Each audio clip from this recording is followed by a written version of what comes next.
नमस्कार दोस्तों, मैं इंजीनियर कौशल किशोर सिंह आप लोगों के चैनल इंजीनियर के एसोसिएट की तरफ से आज आप लोगों के सामने उपस्थित आया हूँ एक वीडियो लेकर। ये वीडियो इसके पहले जो मैंने power house expression planning for power house expression के ऊपर दिया था उससे रिलेटेड है। उसमें मैंने आपको सीक्वेंस बताया था कि पावर हाउस का एक्सप्रेशन हम कैसे करेंगे या कैलरी का एक्सप्रेशन कैसे करेंगे। इस बारे में आपको सबसे पहले बता दें, मैं एक छोटा एग्जाम्पल दे रहा हूँ कि मान लीजिए एक 27 मीटर का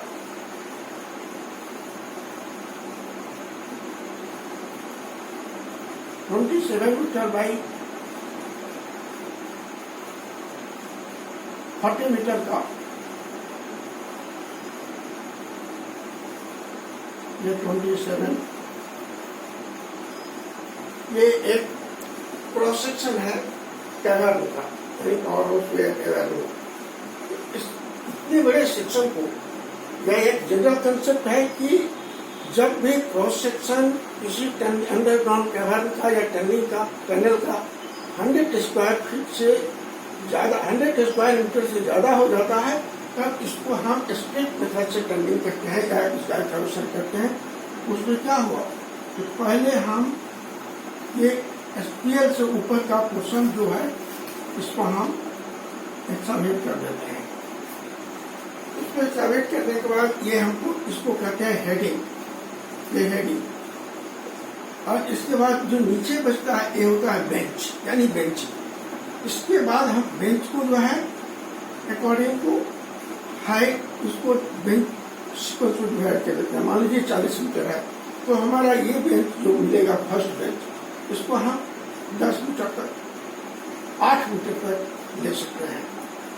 एक बार 8 मीटर तक पहले हम इसको एक्सपेक्ट करेंगे। ये जब एक्सपेक्ट हो जाएगा इधर अब हम आगे बढ़ते रहेंगे, कुछ इसका एक्सपेक्शन होता रहेगा, साइड से रैंप रहेगा, आपको मकिंग होता है। ये जब पूरा हो जाएगा तो फिर इसको हम करेंगे। इस तरह से एक एक करके निकालते जाते हैं। तो इस बारे में एक आपको और कोई फिगर दे रहा हूं, उससे और क्लियर हो जाएगा। किलोमीटर के सेक्शन में आप देखिए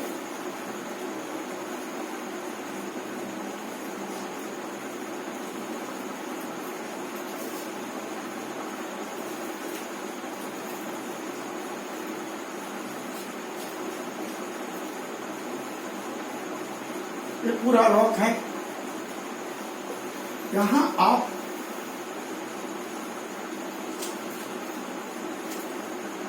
ये हमारा इंजन प्रोजेक्ट यहां तक में हम कहते हैं ये रॉक स्ट्रक्चर है, ये रॉक है। हम यहां से यानी एसपीएल लेवल तक का पहले हम एक्सकैवेशन कर दिए। अब उसके लिए हमें ड्रिलिंग कैसे करना है अभी उसके बारे में बताएंगे। ये पोर्शन खाली कर दिया हमने। ये खाली होने के बाद ये बेंच बचा। जब ये खाली होगा तो हम इसको आगे बढ़ते रहेंगे और इस पीछे से इसका भी एक्सकैवेशन करते रहेंगे। उसमें सीक्वेंस में ट्रीट करना पड़ेगा। पहले इसका करना है, इसका हम मकिंग करेंगे, उसका तब तक इसका ड्रिलिंग होगा। जब इसका ड्रिलिंग होगा तब इसका मकिंग होगा। जब मकिंग होगा तब इधर इसका ड्रिलिंग होगा। या इसको हम ये बेंच को थ्रू यहाँ से यहाँ तक इंटायर लेंथ में डेवलप कर देते हैं, इंटायर लेंथ खाली कर देते हैं, ये खाली हो जाता है। उसके बाद ये बेंच डेवलप होता है तो फिर बेंच को हम आगे धीरे धीरे एक एक बेंच कहते हैं उसको चलते जाते हैं।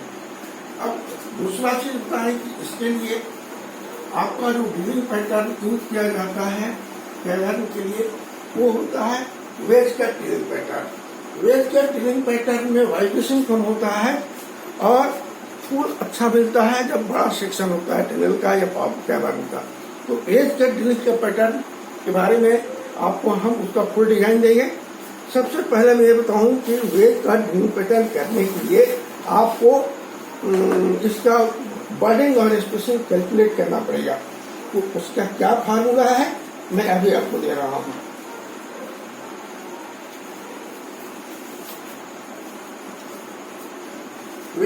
एक्रिलिक पैटर्न का बर्डन कैलकुलेट करने का एक फार्मूला है जो कि कोनिया नामक एक साइंटिस्ट, जो फिजिकल इंजीनियरिंग के कोनिया नामक एक साइंटिस्ट ने दिया था।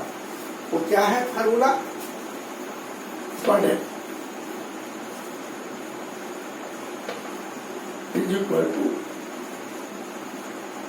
3.15 into d under root SPG of explosive, specific gravity of explosive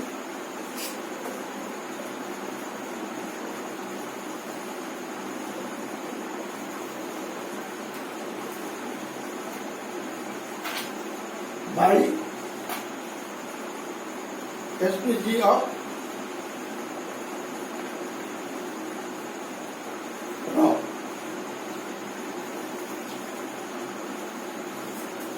Where 3.15 is the constant, Konya constant कहते हैं. It has been established by Mr. Konya on the basis of the FPS system, and this is the diameter of hole to be drilled. और ये SPG, specific gravity of underwood, specific gravity of explosive by specific gravity of rock. हर चीजें geologist के report के हिसाब से हमारे पास जो data आया है, मैं आपको दे रहा हूँ, जो डाटा आया है उस हिसाब से एक क्लास 3 रॉक है, और उसका जो स्पेसिफिक ग्रेविटी वगैरह जो निकला है उसने दिया है। तो रॉक का एक्सप्लोसिव का रॉक स्पेसिफिक ग्रेविटी होता है 0.65 to 1.15, जबकि रॉक का होता है 2.5 to 2.9। ठीक है, तो अब हम यहाँ आ रहे हैं B is equal to 3.15 into 35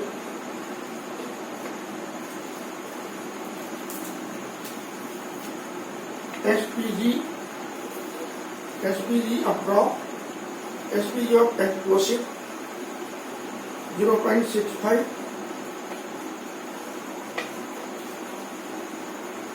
plus 1.15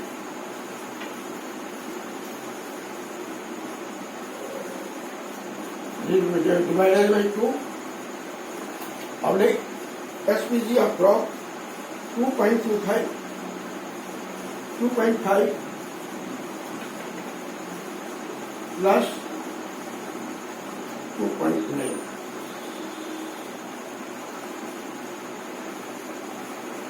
A is equal to हो जा 3.15 into 55 by 25.4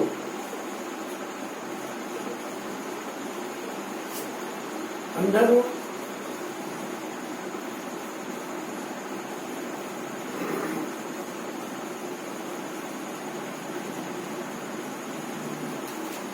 under root 0.90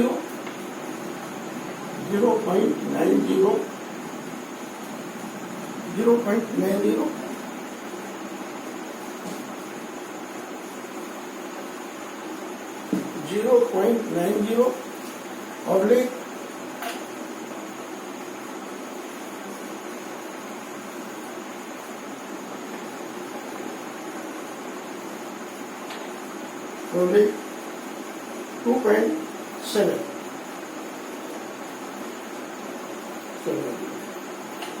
अब आप पूछ सकते हैं, आप क्वेश्चन कर सकते हैं कि यहाँ 35 डिवाइडेड बाई 25.4 क्यों किया गया है? क्योंकि D is the diameter of hole to be drilled in inside rock, तो 35 mm का ड्रिलिंग कर रहे हैं, 35 mm का हम होल ड्रिलिंग कर रहे हैं, तो 35 mm को हम इंच में कन्वर्ट करने के लिए उस 25.4 से डिवाइड किया, क्योंकि 25.4 mm is equal to 1 inch. Is it right? अब रह गया ये ड्राइव हुआ यहाँ तक फार्मूला। अब इसको हम आगे कैलकुलेट करते हैं तो कितना आता है 3.15 into 1.771 under root 0.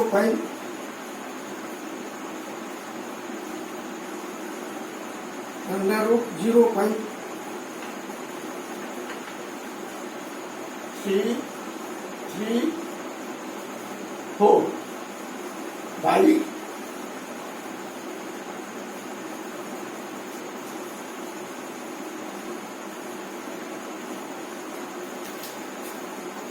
2 by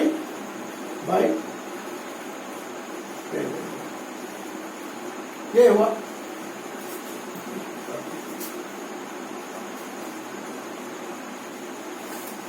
इसको हम आज कैलकुलेट किए तो कितना है अंडर रूट 0.333 0.333।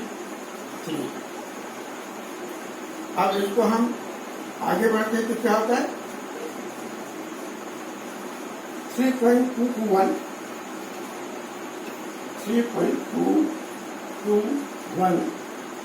into 0.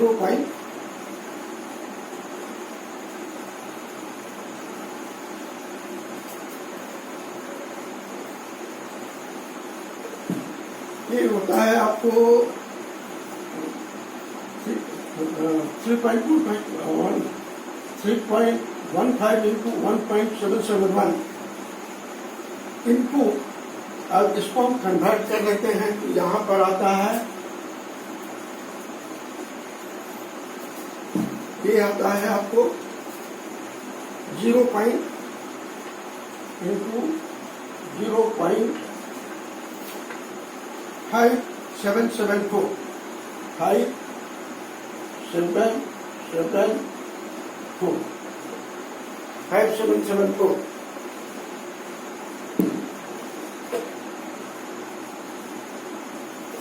यानी इसको कन्वर्ट करने के बाद ये आ रहा है और यहाँ का मल्टीप्लाई करने के बाद ये रिजल्ट आ रहा है 3.15 into 1.771 into 0.5774 it will be equal to 3.221 अब ये रहा एफपीएस मैट्रिक्स सिस्टम में आ गया है। इसको हम एफपीएस सिस्टम आया एफपीएस सिस्टम में इसको हमें मैट्रिक्स सिस्टम कन्वर्ट करना है तो ये into 300 because 300 mm is equal to 1 feet. तो ये कितना आ जाएगा 996.63 mm 996.63 mm से इसको हम राउंड फिगर करते हैं कि ये हो जाएगा 1000 mm।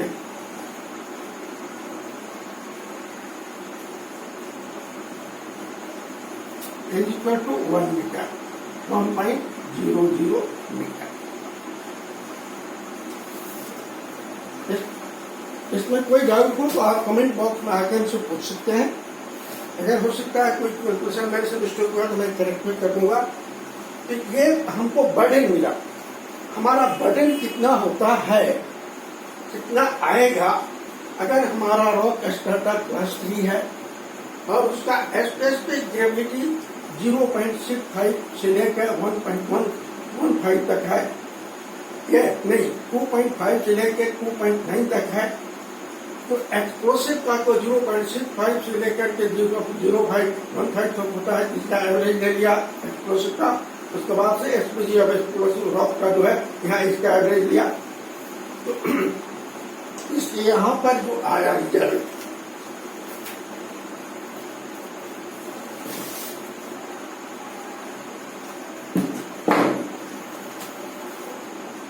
ठीक है, यहाँ जो रिजल्ट आया 0.90 बाई 2.70 अंडर, ये इसका वैल्यू आ गया यहाँ पर 0.5774 और इस सबका वैल्यू आ गया यहाँ पर 3.15 into 1.771। इसको ओवरऑल कैलकुलेशन करने के बाद ये बनता है 311 से मल्टीप्लाई करके इसको मैट्रिक सिस्टम में कन्वर्ट कर दिए। ये हो गया आपको 1000 mm, 996.63 mm से 1000 mm मीन्स 1 मीटर। अब हमारा जो बर्डन होगा, हमारा ड्रिलिंग पैटर्न का बर्डन होगा, वो होगा आपको 1 मीटर का। अब यहाँ पर आप एक और बता दें कि आप लोगों का स्पेसिंग कैसे निकालेंगे। स्पेसिंग की वीडियो थोड़ा लंबी हो रही है, लेकिन इसको ध्यान से देखिएगा, बड़ी इंपॉर्टेंट है। इस पर पहले मैंने एक वीडियो दे रखा है।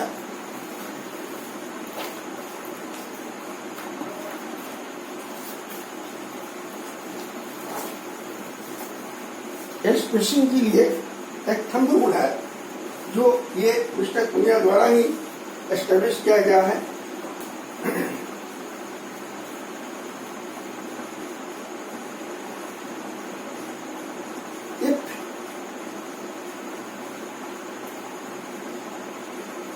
Rock strata is very hard, class 2 or class 1. If rock strata is class 2 at class 1, then spacing कितना होगा 1 into burden। तो हमारा मान लीजिए कि हम जो इसको रॉक हमको मिला है क्लास 1 मिल गया है या क्लास 2 मिल गया है, तो वहां पर हमारा जो स्पेसिंग आएगा होगा 1 metre into D, 1 metre.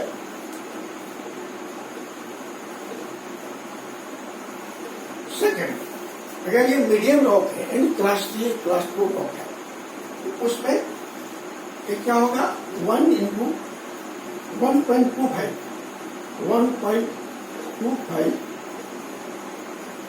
Into B equal to 1.25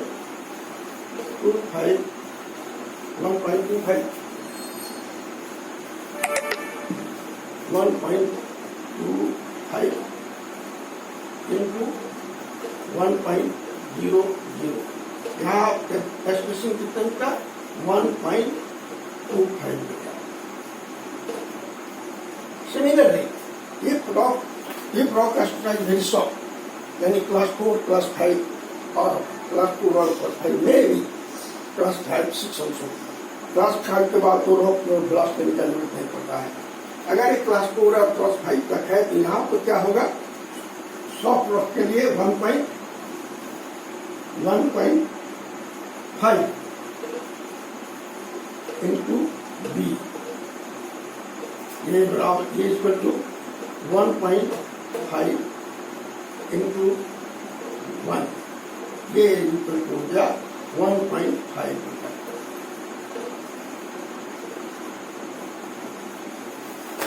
very hard rock के लिए rock strata is class 1, it is very hard, compressed with compressed brine and fluation. Then we shall calculate the spacing, that will be 1 into B. B means burden. Our burden is 1 meter. तो यहाँ B कितना हुआ 1 metre होगा, 1 into 1 meter to 1 meter. If rock strata is class 3 and class 4, then our spacing will be calculated 1.25 into B. So 1.25 into 1 meter. 1 meter is our burden. It means the spacing of class 2 rock and class 3 rock or class 2 rock will be 1.25. If rock strata is more than class 4, then burden spacing will be 1.5 into B. Our B is the 1 meter, 1.5 into 1 is equal to 1.5 metre. अब आप पूछ सकते हैं कि ये जो 1 metre 1.25 और 1.5 ये क्यों दिया गया है। मैं आपको बता दूं कि ये एक थंब रूल जो फिजिकल इंजीनियरिंग में अप्लाई किया गया है और ये मिस्टर पुनिया द्वारा ही किया गया था, जो फिजिकल इंजीनियरिंग के बहुत बड़े वैज्ञानिक थे, साइंटिस्ट थे। तो दोस्तों वीडियो बहुत लंबी हो जाएगी, आज हम देने लगे सारी चीज, सारे इन्फॉर्मेशन को। तो आज हम आप लोगों को बर्डन और स्पेसिंग कैसे कैलकुलेट होता है ये बताया कि पावर हाउस को एक्टिवेट करने के लिए, कैनान को एक्टिवेट करने के लिए हम किस तरह से बेंच डेवलप करेंगे और किस तरह से हेडिंग को पहले क्लियर करेंगे, उसके बाद बेंच को बेंच डेवलप करके बेंचिंग करेंगे, ये हमने आपको क्लियर कर दिया। अब हम इसके बाद जो वीडियो देंगे उसमें ड्रिलिंग पैटर्न बना के देंगे कि ड्रिलिंग पैटर्न कैसा होगा, वेज का ड्रिलिंग पैटर्न होगा कैसा होगा, उसमें हम कैसे ड्रिलिंग करेंगे, कैसे हम ब्लास्ट देंगे। तो आज की वीडियो में यही समाप्त करते हैं, ताकि आप लोग इस वीडियो छोटी वीडियो हो तो आप लोगों को देखने में सुविधा होगा और समझने में भी सुविधा होगा। तो आज हमको विदा दीजिए, नमस्कार।